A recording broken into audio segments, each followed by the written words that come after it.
Baby, ya na ganka a haka ne? Lafiya kuwa? Are you whining yourself? Me ya same ka ne? Da kai fa nake magana. Ko dai na ma wani laifin ne? Haba mana masoyi, in ma laifi na maka ka gaya min. Ka ci abinci kuwa? Ban ce ba. Ya, sorry.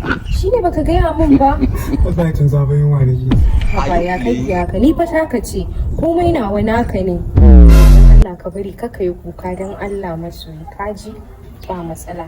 Yanzu dai abin da za a yi? Oh my God! Okay, to. Ga wannan, sai ka ci abinci da shi. Jesus.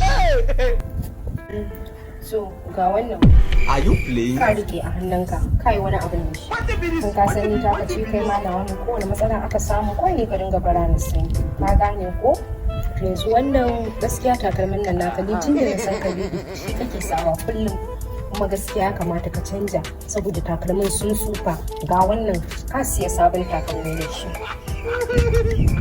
Kai babe ka gani ma karɓi duka in je gaba kawai ni na yi bidiyo.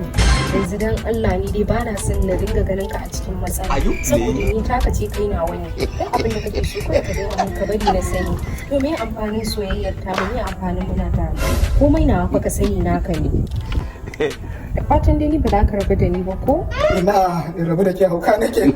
Aminu Aminu Aminu. Aminu Aminu, tashi kai fadarin kunci dan kutuma. Tashi kai fadarin kunci.